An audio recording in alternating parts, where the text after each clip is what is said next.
Welcome, listeners of WHFB AM 1060 and WIMS AM 1420, as we launch another edition of the Green Radio Network. Here on the Green Radio Network, we'll bring you a variety of green topics and the latest information on green technology and transportation. This program features environmental leaders throughout northern Indiana and the entire nation. The Green Radio Network is sponsored by NERPC, the Northwestern Indiana Regional Planning Commission, and the award-winning South Shore Clean Cities. Both entities are leaders in the environmental industry and work together to bring cleaner air and more sustainable living to northern Indiana. Now to introduce Carl Lisek, Executive Director of South Shore Clean Cities and the host of the show. Well, again, thank you for that introduction. And today our guest is Mr. Paul Levitz. He's the superintendent of the Indiana Dunes National Lakeshore. Paul, welcome to the show. Great to be here, Carl. Thanks for having me. I'm just really excited to have you on the show, Paul. I mean, obviously, this is a great time of year to start talking about the national parks and all the great things that are going on. We're kicking off National Park Week. Okay. We have a ton of programs this week. The things that the Lakeshore is known for: spring wildflowers. And as you can see, things are busting out all over. Absolutely beautiful. We have the third annual Indiana Dunes Birding Festival coming up that first weekend in May to capitalize on the migratory bird watching that is available here. We have up to 300 different species of birds that can be observed here year-round. I think a lot of people don't realize there's 300 different species of birds. That's crazy. Yeah, and not that going to Costa Rica is not a bad idea to go birding, Sure. but if you're so inclined and you want to see a lot of different birds, you could do it right here in Northwest Indiana. No, that's wonderful. So what other things are happening besides this? Wildflower walks, bird walks. We have opportunities for people to try different outdoor pursuits, kayaking. Through the winter, where we didn't have any snow, we usually have some snowshoeing and skiing. Sure. But we look at the Lakeshore as a place to teach people how to play outside. So hiking, biking, birding, outdoor photography. We have programs that do a lot of that stuff. No, it's amazing. And again, I think for our listeners, I'm sure that the majority of our listeners have been to the national parks. And I think I might have mentioned this to you before, Paul, is like until we really got involved with the Clean Cities program, and the Clean Cities program hosts a variety of their events at national parks. Luckily I've been to our national park here in Indiana, but I had the experience of going to different parts of the country to see these national parks, and it's just really it's an opportunity to get in touch with nature.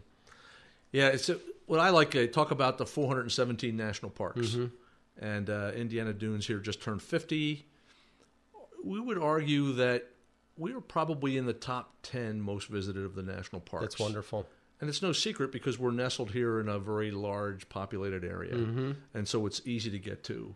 And the great part about the dunes is, for a lot of folks who don't even think about the rest of that system, places like Yellowstone, Yosemite, the Everglades, those are tough places to get to. That's so true. But here in Indiana, you could have lunch in the national park almost every day, right close to where you live. And so the same rangers that you see at Yellowstone are here. And the similar programming based on the resources of the dunes are here. And so you get a good entree into the national park system by your local national park or at Indiana Dunes. Sure.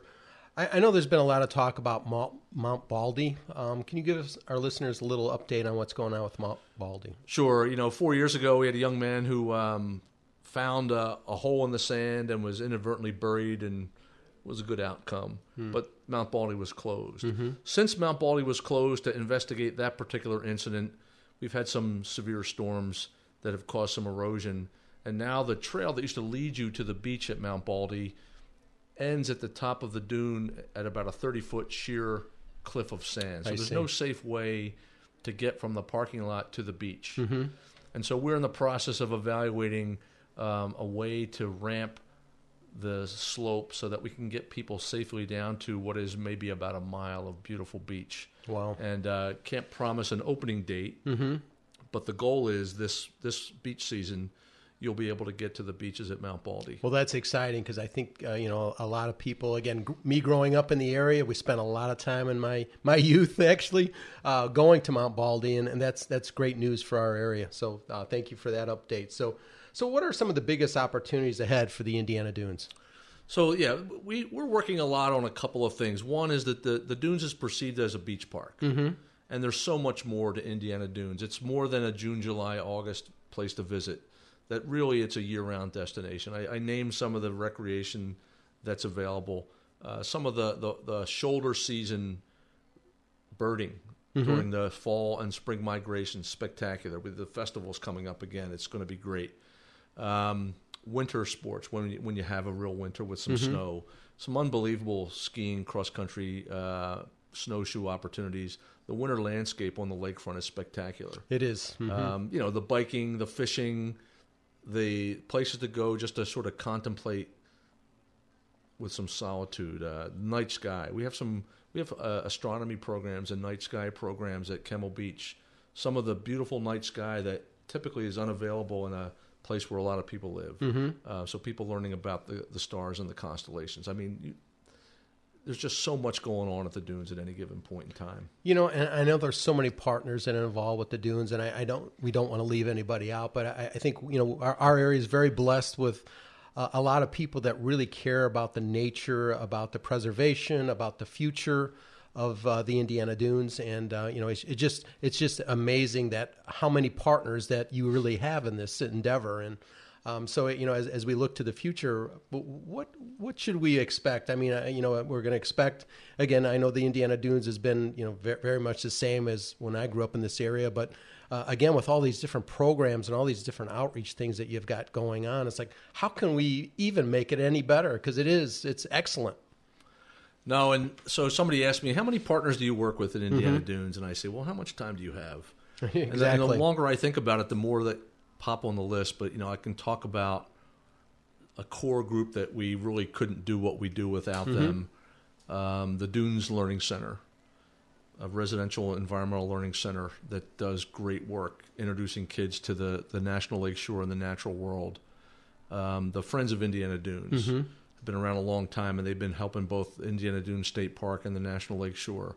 The Dunes National Park Association, a great, relatively new partner on the scene, but working hard to help us as a federal agency do good things. The Shirley Hines Land Trust. Absolutely. Acquiring key natural areas in the whole region and making good things happen. Save the Dunes does great advocacy work, keeping people aware of issues that are important to protect the lakeshore.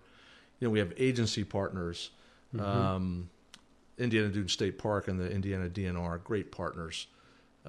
Every one of our community neighbors, from Gary to Michigan City, great partners. Our corporate partners at ArcelorMittal, NIPSCO. I mean, it's again, how much time do we have? It's endless. Yeah, I mean, talk again, all day about it. And it's so exciting just because the amount of people that have spent so many summers and winters and just been involved with the future of Northwest Indiana and the Indiana Dunes. So it's very exciting. So what would you say are some of the biggest challenges that the national park is currently facing? So, yeah, the Dunes is, because we're such a spread out place and we're intermixed with a lot of different kind of landscapes, we get a lot of pressures around our edges. So it's really the death of 1,000 cuts. A little encroachment here, a little encroachment there, and 50 years of that, all of a sudden, your edges have shrunk. So it's as simple as sometimes our neighbors will dispose of yard waste on park property, or someone will be developing an adjacent parcel and will encroach on national park land and maybe build a driveway or impact some vegetation. Because of the transportation infrastructure through the park. The traffic sometimes is epic. Trying to get to the beaches on a hot summer day, a lot of commodities move through here on railroads. Absolutely. And so we've had several wildfires already this spring that have been started inadvertently by the railroads. It's the benefit and the curse of being in a place where there's a lot of people is the impacts of those folks are felt fairly readily. So I look at more of an opportunity. We get to serve a lot more people, but it comes at some pressure. Sure. And I think, education is the key. And I think inadvertently, I think we as a society sometimes are very ignorant to laws and regulations when it comes to, the national park. And, I think everybody really wants to do the right thing, but again, it comes back to the education. And again, I know that you're, as a community leader in a state and a national leader with the national park is, in the education services that you provide is amazing. But there's every time that we hear something about the national park, it always appears that I'm learning something new from one of the rangers, from you, from members of your staff, and things that are going on in Washington. So it's always. I'm always amazed at the amount of information that comes out of the Indiana Dunes National Park. So I know one of the things that's been talked about was a name change for the national park. Can you talk to that a little bit? Sure. It's really Pete Visclosky and our two U.S. senators, Senator Young and Donnelly, have both all introduced bills in the House and Senate to change the name of the Lakeshore to Indiana Dunes National Park. Mm-hmm. And a lot of folks ask me, what does that mean? And honestly, it means that the sign will be shorter. There's less letters in the name. Mm-hmm. It doesn't change at all the regulatory authority the park has. But in the perception world, it's a giant change. Mm-hmm. So right now, I mentioned there are 417 units of the national park system. There are probably over 30 different ways those places are named. And honestly, it's confusing to the public. Mm-hmm. So in a simple way, it's a clarification, because we always say, Indiana Dunes National Lakeshore, the national park. Mm-hmm. So we just skip right to that. But the other reason is a perception issue where during the Park Service Centennial last year in 2016, you didn't hear anybody come out and say, hey, visit all 417 national parks. Mm-hmm. You heard them say, visit the 59 national parks. So 59 of those 417 are called national parks. Oh, okay. The other ones are national lakeshores, national riverways, national battlefields, national historic parks, national monuments, national memorials. It's very confusing. Now that you bring that up, it is confusing. And we're going to take a break right now. You're listening to the Green Radio Network on AM 1420, WIMS Radio, and AM 1060, WHFB. I'm your host, Carl Lisek, and we'll be right back after this. You're listening to the Green Radio Network on AM 1420, WIMS Radio, and AM 1060, WHFB. This is Carl Lisek. We'll be right back after this message. There's nothing more important than spending time outdoors with your family. That's why it's so important to do whatever you can to keep our air clean. It's good for the environment and good for the health of your friends and family. Take a closer look at how poor quality is affecting our community. Across the 3 counties of Northwest Indiana, recent studies from the American Lung Association show that 9% of adults suffer from asthma, 4% live with chronic bronchitis, 38% have a form of cardiovascular disease, and 10% of the children in Lake and LaPorte counties struggle with pediatric asthma. Now, the number of adults with asthma is nearly that of adults with diabetes. Consider how diabetics make adjustments to their diet in order to be as healthy as possible. Everyone can make adjustments to improve air quality and the quality of life for those who live with asthma and other lung diseases. Northwest Indiana, clean air, think green, breathe easy. A message from NERPC. Thank you again for joining us on AM 1420 WIMS Radio and AM 1060 WHFB on this edition of the Green Radio Network. Welcome back to the Green Radio Network on AM 1420 WIMS Radio and AM 1060 WHFB. I'm Carl Lisek of South Shore Clean Cities, here to bring you the latest information on green projects and topics across the nation.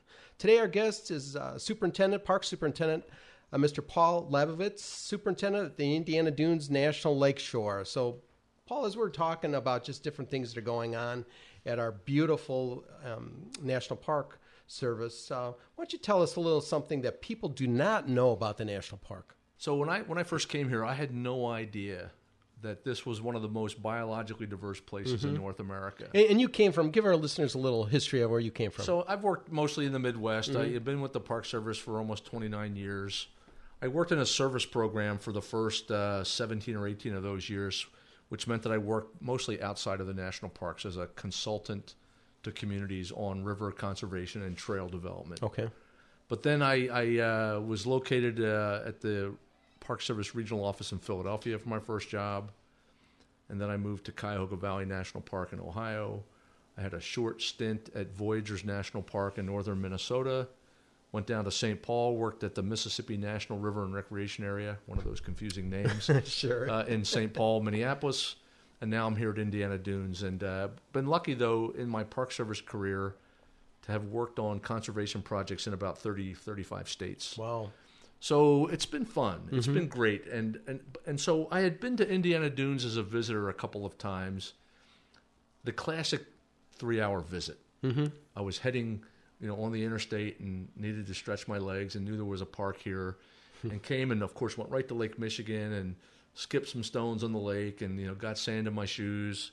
Even ran up and down Mount Baldy once back in like 1988, and but I didn't quite understand what the park was. And I came here on a temporary assignment in 2013 for 2 months, and the third day I was here, I realized this was a treasure of a place to be, spectacular place, and I could see myself easily moving here, working here, and loving every minute of it. Sure. So, and then I come to learn, we're very well known for the plant diversity here. We have 1,400 plus or minus different species of plants. Who would have thought, with nestled in the midst of some of the heaviest industry of the country and in the shadow, arguably, of the third largest city in the country, all this going on here, and yet still this amazing vestige of nature still exists. Yeah, absolutely. Really, really a cool thing.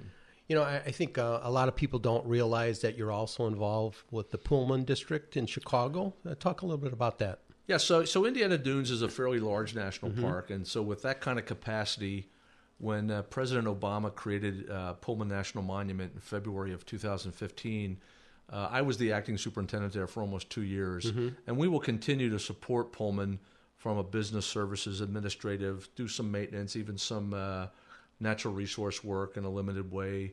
The Dunes supports almost a half a dozen other national parks in Illinois and in Ohio as well. Wow, I was not aware of that. Wow, that's amazing. So, and it's just, we have a fairly large administrative staff with great capacity and great skill, and over the years, as parks lose positions and they can't fill them, the work has to be done, and so we've been able to pick up some of that workload and help our partner parks. Sure.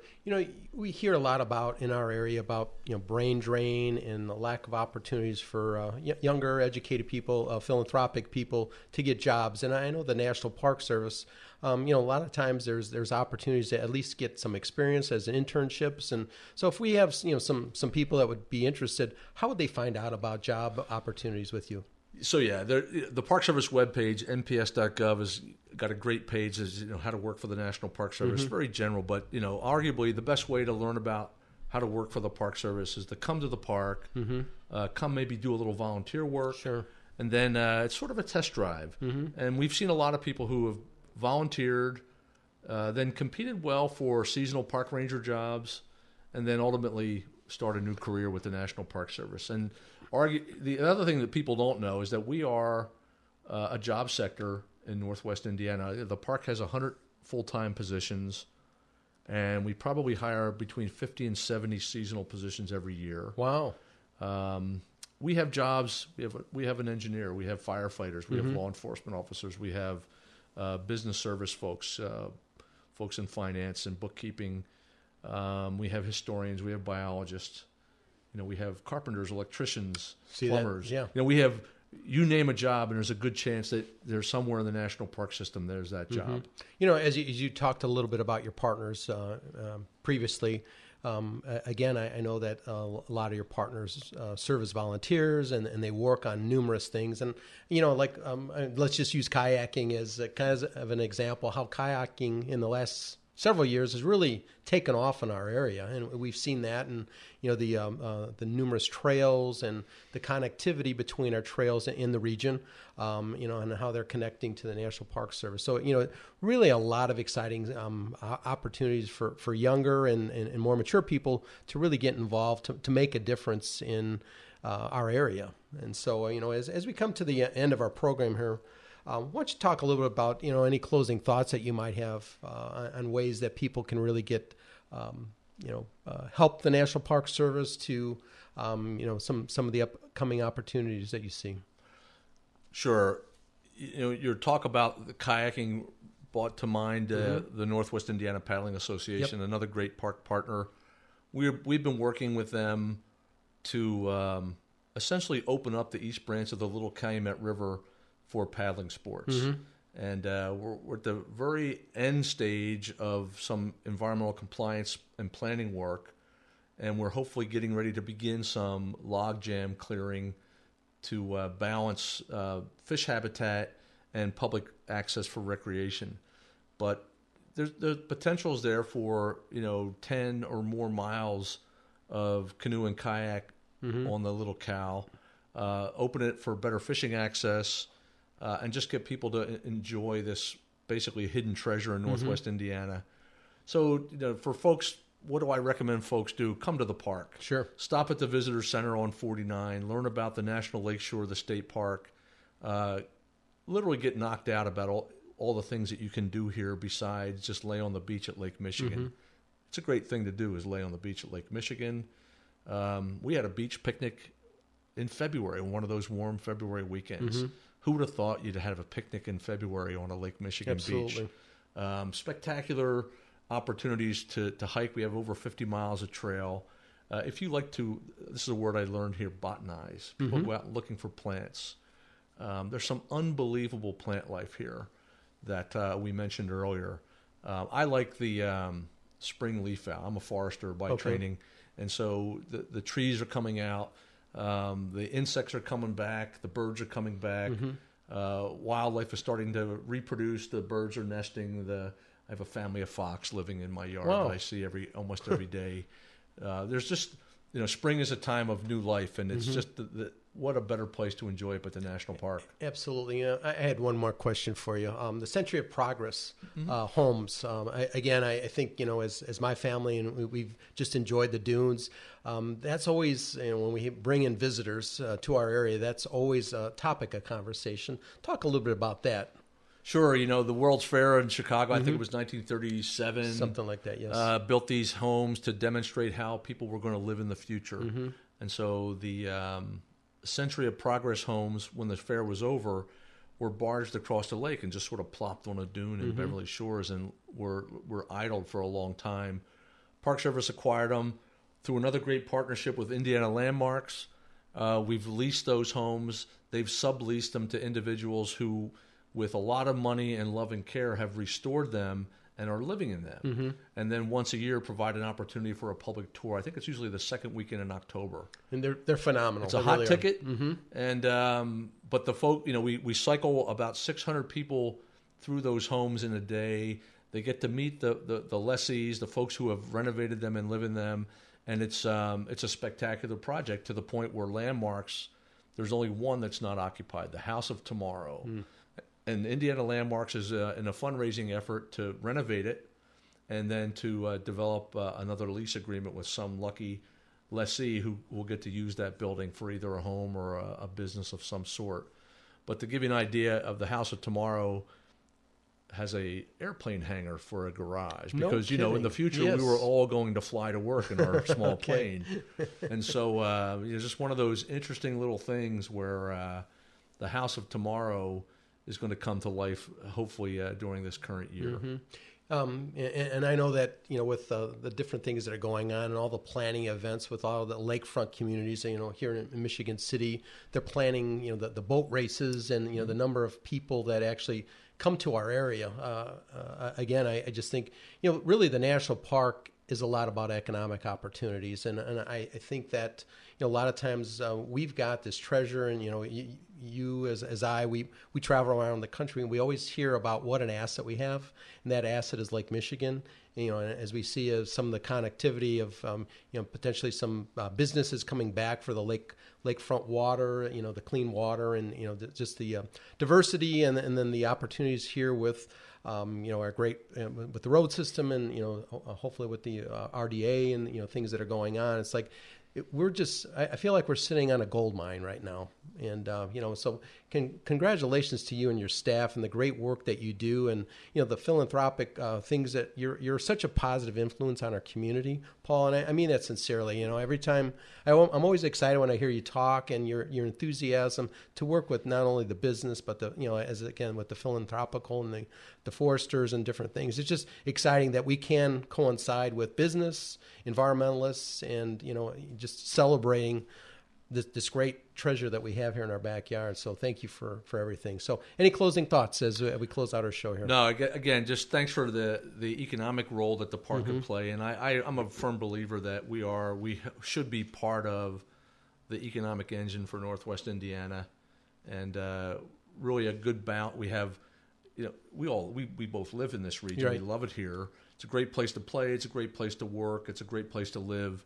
And the park is working hard to grow into what the vision was for the park to become part of that economic engine. So, well, again, we look forward to having you on future shows, and thank you for the great work you do. And that will do it for today's edition of the Green Radio Network. I'm your host, Carl Lisek. Thanks again to our guest, Indiana Dunes National Lakeshore Superintendent Paul Labovitz. Be sure to join us again on AM 1420 WIMS Radio and AM 1060 WHFB for the next edition of the Green Radio Network, and visit us online at southshorecleancities.org. Remember, it's never too late to begin your environmental legacy. Thanks, everybody.